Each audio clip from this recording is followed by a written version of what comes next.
The 90s were a weird and wonderful time for the automobile industry. And today, I want to take a little trip down memory lane at some of the weird and quirky concept cars that came out in the 90s. So come along with me.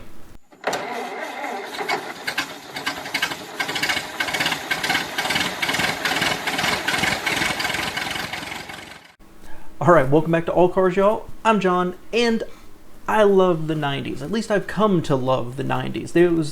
It was great and it was horrible. GM and Ford and Chrysler started to kind of figure out how to make cars again. Some great, some not so great. Toyota, Honda, the others were building some of the most reliable cars that they ever built, and in some ways it was horrible. The Japanese financial crisis was happening. Companies like Peugeot were leaving our market at the beginning of the decade because of poor sales for many years. But we had some interesting concept cars. So I did one about the concept cars of the 80s, and I figured it makes sense to just kind of tie right into it and take a look at the concept cars of the 90s. Now, these are organized not in any particular order, not in preference, but in year they were released. So we're going to start off with 3 honorable mentions.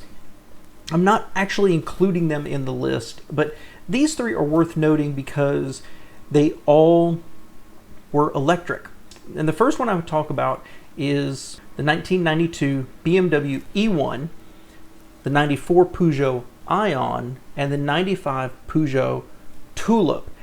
Each one of these were little tiny electric cars, a vision from the early 90s of what electrification was going to look like. Now, the E1 was a 4-seat hatchback, electric motor, made 45 horsepower, but because it was so light and so aerodynamic, they said that officially it had a range of about 155 miles.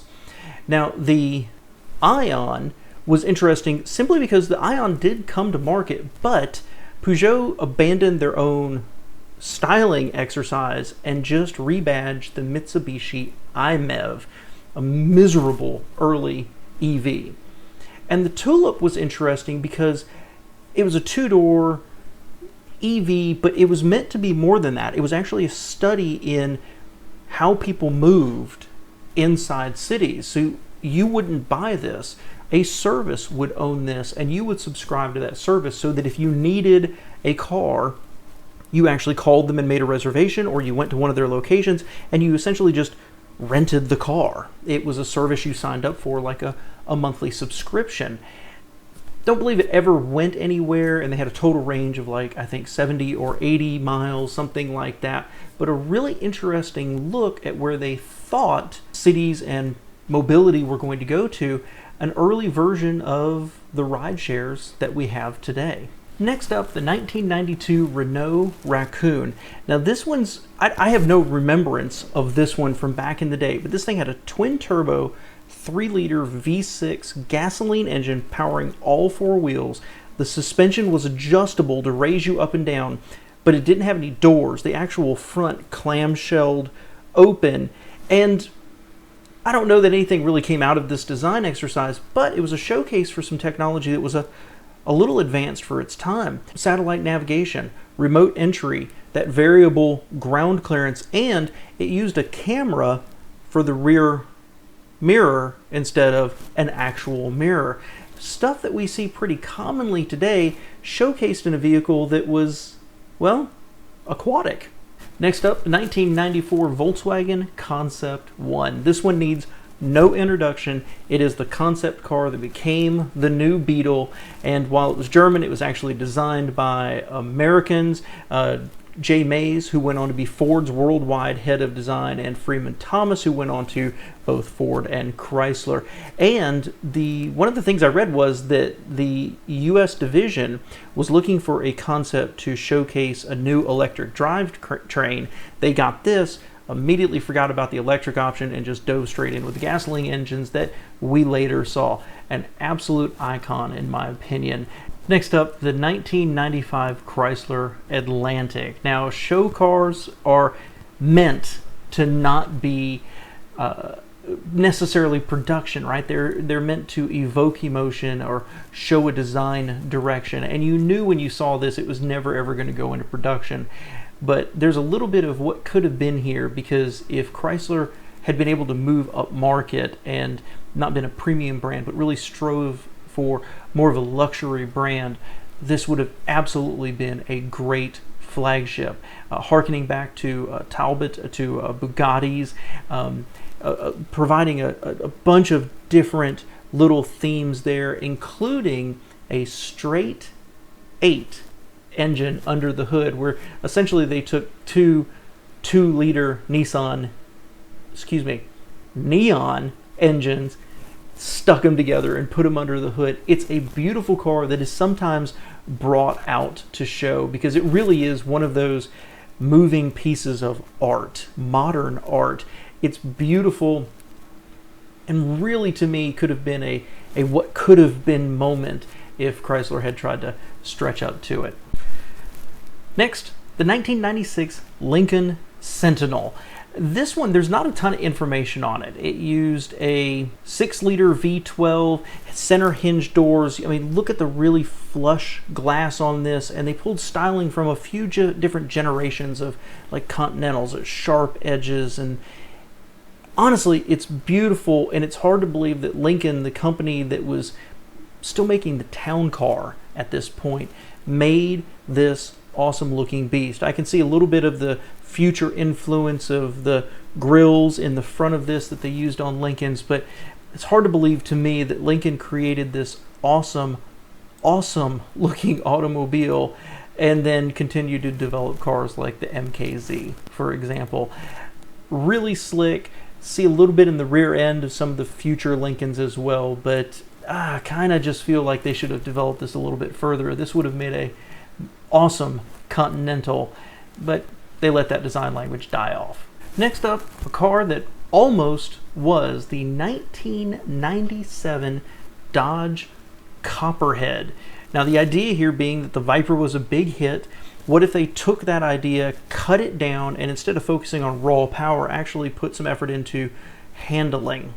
And what they took was the neon platform, extensively revised it, squeezed in a 2.7-liter V6, making about 220 horsepower and 188 pound-feet of torque, new interior, new bodywork, and as a matter of fact, they were planning on building this, but it was canceled.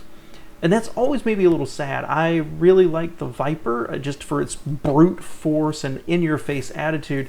But to take this and shrink it down a little bit, lighten it up, make it more of a car that wants to dance with you a little bit, really exciting. This could have been something special.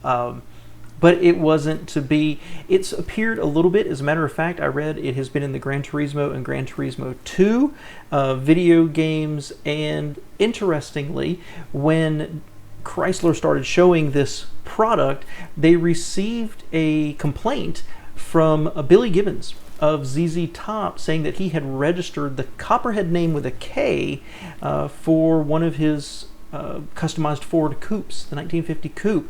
And so Daimler Chrysler unofficially renamed the car and just called it a concept vehicle.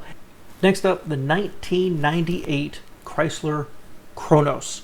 Now, this is another Chrysler kind of looking back in the past at previous concept cars, but this one is exciting because, well, it kind of came to fruition.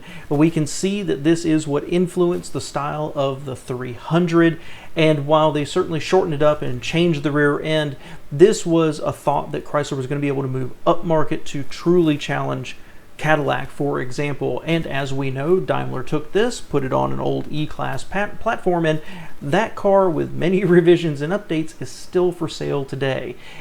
Really cool, because so many of these concept cars don't actually come to fruition, so to see one and see the after result is really neat to look back at. I thought this was a stunner when it was released.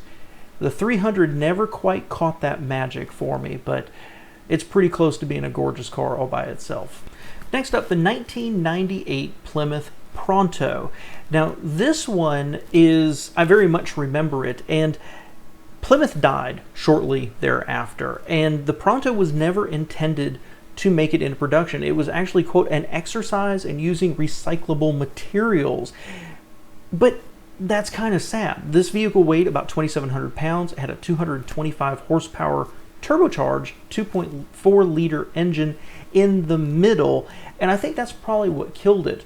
If you go back to the Copperhead that we just talked a little bit about before, I love the idea that they would have had the Viper, maybe a mid-size sports car, and this, if they had taken this and had a front engine, rear wheel or all-wheel drive light car to compete with the Miata, that would have been super special. And I think the car is fantastic looking, but for some reason somebody at Chrysler never decided that that was a viable business to go after the Miata, the small roadster. And I think that's an incredible shame. To me, from the 90s, this is one of the biggest missed opportunities. Now, it never would have saved Plymouth by itself, but Chrysler having this product, even built on something like the Neon platform, could have been really special. And boy, I wish they would have done it. All right, so you're going to begin to notice a little bit of a trend here. A lot of Chrysler products are on here because I thought they were coming out with some of the most interesting concept cars of the 90s. And if you've watched any of my videos before, you know I'm a big fan of the LH, the Cloud cars, and the Neon, as a matter of fact. And I believe those early 90s were really a heyday for Chrysler. They merged with Daimler. They still had some mojo. It was before Daimler really squashed any of their dreams. And the Pronto Cruiser, well, we all know this became the PT Cruiser later on. Another look back at the past, try to bring it up to speed. Another one of those moves to capture some of the juice from the past. You later saw it with the Thunderbird, of course, the Volkswagen Beetle, and the new Mini, and all these other cars that came out. Well, the PT Cruiser was another example. 1930s styling, some hot rod elements in it. It's gorgeous. We get the PT Cruiser, and most people consider it a dog, but another one of how cool is it to see a concept car that became real, regardless of what the final result happened to be. Next up, the 1999 Buick Cielo. Now this was a Buick Regal GS 4-door concept convertible, where with a voice command the roof would slide down into the trunk, but these arches would remain in place. There's a lot wrong with this, okay? I admit there's a lot wrong. It would have had a Buick powertrain, the roof, you know, just ridiculous, leaving those arches right there. But the idea that Buick was considering the 4-door convertible again really gets me excited. And the fact is I think this is a gorgeous, gorgeous car. I think the grille is almost a little Aston Martin-ish, not really, but a little bit. Those little headlights on it, just a little touch of almost Ferrari there with these sensuous curves. It's a gorgeous car, and how GM could take this and then later continue to develop this into a picture I found, which is a 2000 Regal convertible that is absolutely hideous. It's no doubt this died, a 4-door convertible. It wasn't going to happen. This gorgeous styling, of course Buick was onto something and they just abandoned it, surely for cost reasons. This one makes me sad because as a Buick fan, this is gorgeous and would have been a great direction for the style of that whole division. Next to last, the 1999 Ford, catchy name, 021C. Now this was designed by an industrial designer named Mark Newsom, who had apparently no experience in the automotive world, and it was built by Ghia, and they got it done just in time for the 99 Tokyo Motor Show. Now this, I believe, was based on, but it was slightly shorter than the Ford Ka, but taller and wider, with a 1.6 liter gasoline engine, front wheel drive, automatic transmission. There's not much more about it because apparently they introduced it and then took it away immediately. But I love this, and it makes my list because, number one, I don't remember it. I don't remember ever seeing this mentioned in automobile magazines as a concept. This one kind of surprised me.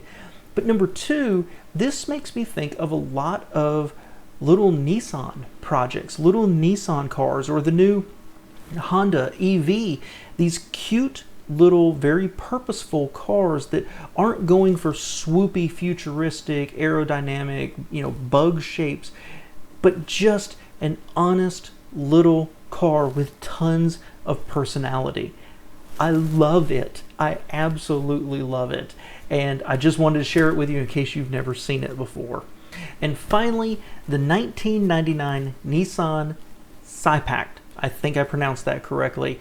This is, I believe, the only one from a Japanese manufacturer that made my list. And it's last because it's adorable. I mean, it looks like several other cars. I mean, I see some Geo Metro in here. I see maybe some future Yaris or the Mazda 2 in here. This had a 1.2 liter turbo diesel that would have gotten 83 miles per gallon. But what made it notable at the time was it had the intelligent transport system, and in 1999 it had modern sat nav, warning of traffic delays, and adverse weather conditions. And that is very futuristic, and again, today we take it for granted. We can pick up our phone and get a lot of that information, but Nissan had it in 99. Don't have a lot of information about this one. I think it's absolutely adorable. Not something that would sell well in America, but absolutely exciting to see Life at Nissan coming up with something like this that, well, it isn't hard to imagine this being turned into something to be made for production. So I appreciate y'all being here. Please, if you haven't, consider subscribing, give me a thumbs up, and leave me a positive comment below. I know I've left a lot off of here, guys. There are supercharged Dodge trucks I could have put on here. There's a lot of other cars I could have put on here, but I had to get it down to a reasonable length, and these are the ones that really kind of reached out and touched me. Let me know your favorites below. Thanks.